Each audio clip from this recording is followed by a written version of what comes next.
Assalamualaikum warahmatullahi wabarakatuh.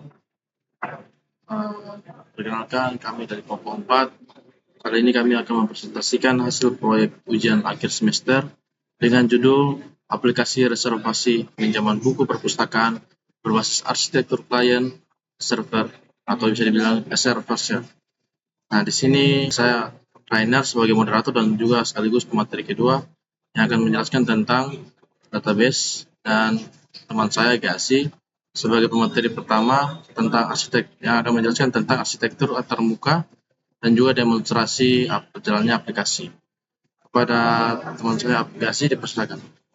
Di sini saya akan membahas tentang pengenalan arsitektur front-end dan juga sekaligus mendemokan. Jadi dalam konsep sistem terdistribusi, jadi pemisahan tugas itu sangatlah penting.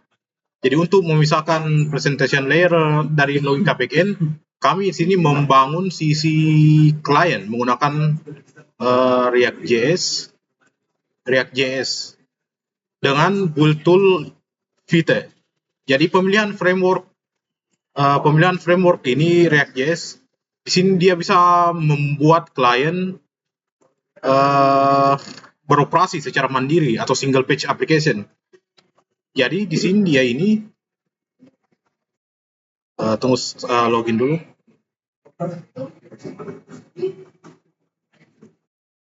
Oke.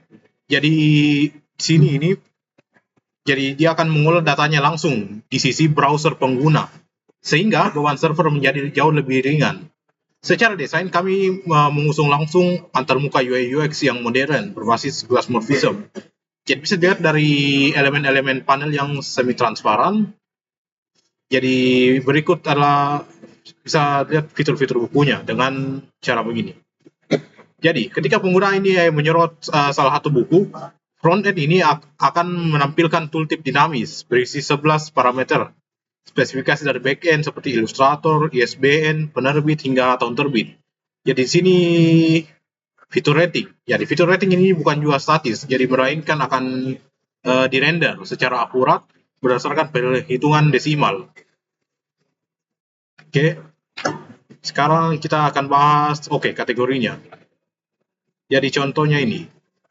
Bisa kita klik kategori misalnya teknologi, pemrograman, bisnis, dan seterusnya. Bisa juga diklik dari sini langsung. Oke.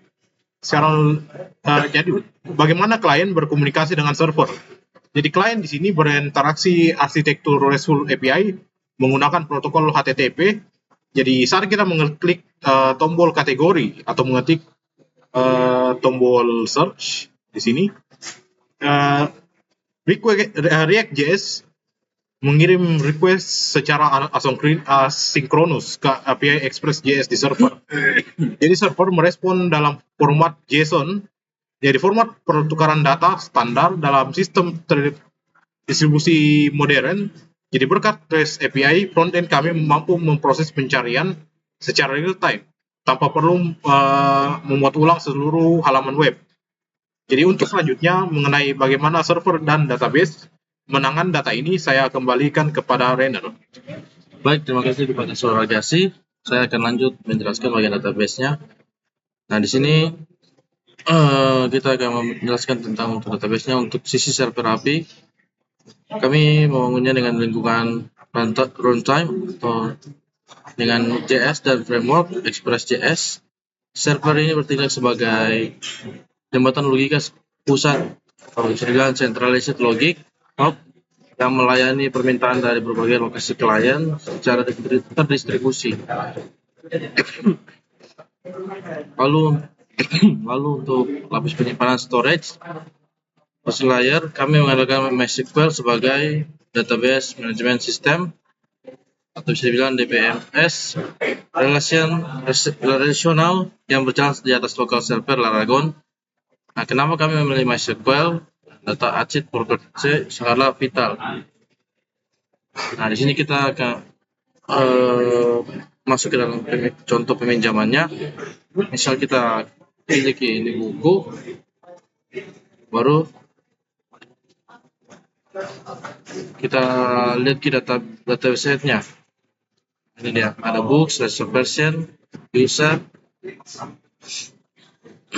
Nah, di sini kan berbeda untuk mengklik tombol peminjaman.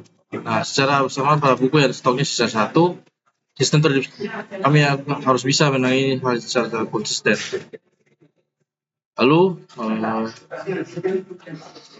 kami juga merancang tabel spasial untuk yang terhubung stasional dengan tabel books dan user ketika request post masuk ke dalam Node.js. Server akan mengeksekusi query asinkronus berbagai promise untuk mengecek sisa stok di kolom available copies. Jika stoknya sudah diklaim, otomatis akan ditolak oleh database dan mengembalikan status secara error ke frontend mencegah buku yang dipinjam lebih stok fisik aslinya. Selanjutnya, untuk poin sistem, keamanan aplikasi, dan demonstrasi kembalikan kepada saudara Gasi. Oke, terima kasih Surveyor. Jadi di sini saya akan memasuki penjelasan pada sistem keamanan dan sekaligus demo pada bagian dashboardnya. Jadi, dalam pengembangan sistem terdistribusi, celah keamanan biasanya terjadi saat pertukaran data. Jadi, oleh karena itu kami mengimplementasikan perlindungan berbasis role-based access control atau RBAC dan session state lokal. Jadi intinya, sistem memisahkan otoritas antara user anggota biasa dan administrator. Seperti ini, saat keluar member ini. Jadi ketika user name nama Gasi ini, dia itu member, sedangkan admin utama itu username-nya admin, dia itu sebagai admin. Jadi intinya memisahkan seperti bilang otoritasnya. Oke, sekarang logout dulu. Kembali akan login. Misal tadi itu sebagai admin. Sekarang ini saya menggunakan sebagai mode user biasa, yaitu akun Gasi. Ini. Tadi keluar dashboardnya itu tidak muncul. Jadi jika saya masuk sebagai akun pengguna biasa, saya hanya mendapat akses atau privilege terbatas untuk membaca katalog dan mengajukan peminjaman.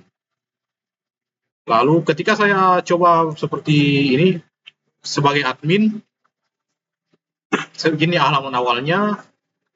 Jadi dia memiliki mandat sebagai administrator, jadi backend-nya memvalidasi kredensial atau password tersebut dan username tersebut dan mengirimkan sinyal otorisasi ke klien. Jadi frontend menangkap sinyal ini dan memberikan akses ke menu rahasia yaitu admin dashboard. Admin juga bisa kembali ke halaman utama, tapi sekaligus bisa di sini mengakses admin dashboard. Jadi sini halaman dashboard ini dilindungi oleh mekanisme protected routes di sisi klien, sekaligus endpoint authentication di sisi API. Pihak tak bertanggung jawab sama sekali tidak bisa menyuntikkan data seperti post, put, delete dari software-nya, software eksternal seperti Postman. Karena API, kami akan merespons dengan kode forbidden jika identitas adminnya tidak sah. Jadi sistem ini juga mengamankan file management. Jadi ketika admin menekan fitur upload untuk mengganti sampul buku, request dikirim menggunakan multipart form data. Di sini database-nya user. Jadi di sini bertugas mencegah unggahan tersebut, memvalidasi dan menyimpannya secara aman ke dalam direktori lokal server agar tidak ada file malware yang ikut tertanam ke database. Sebelum saya menutup bagian keamanan, saya akan menggunakan alur penggunaannya secara umum. Jadi secara umum, misal kita mulai dulu dari sebagai user, user biasa akan login, lalu dia akan masuk, lalu user bisa memilih buku yang akan dipinjam, misal dia mau pinjam clean code, dia akan pinjam sekarang, lalu konfirmasi pinjam. Sudah akan dibilang berhasil melakukan reservasi, lalu akan muncul di sini clean code, yaitu pending. Jadi dia ini belum dikonfirmasi oleh admin. Jadi sini sekarang sebagai admin. Jadi admin akan masuk login, lalu dia akan di mode admin dashboard, lalu di sini verifikasi pinjaman. Jadi sini dia bisa lihat Gasi itu mau meminjam clean code pada tanggal 8 bulan 7 2026. Jadi ketika disetujui, Jadi akan diverifikasi. Jadi kurang lebih begitu. Jadi ketika kembali ke mode usernya akan ada konfirmasi, peminjaman akan disetujui. Oke, sepertinya itu saja untuk demo eh, penjelasan keamanan dan juga demo seluruh alur aplikasi. Baik, terima kasih kepada saudara Gasi yang telah menjelaskan tentang poin ketiga tadi dan terakhir dalam pembagian kerja dan kelompok kami. Proyek dengan skala terdistribusi ini dapat kami rampung berkat spesialis tugas yang sistematis. Nah, di sini teman saya Muhammad Gasi, dia mengambil peran sebagai full stack front end dan API engineer. Saya sendiri, Rainer, mengambil peran sentral sebagai database administrator dan backend engineer. Jadi kesimpulannya, proyek reservasi perpustakaan ini menjadi bukti implementasi praktis kami terhadap mata kuliah sistem terdistribusi.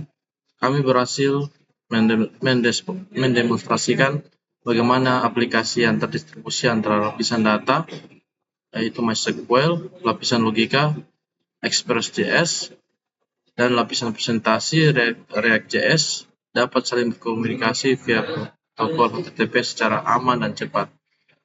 Jadi itulah presentasi kami. Kekurangan lebihnya mohon maafkan dan wassalamualaikum warahmatullahi wabarakatuh.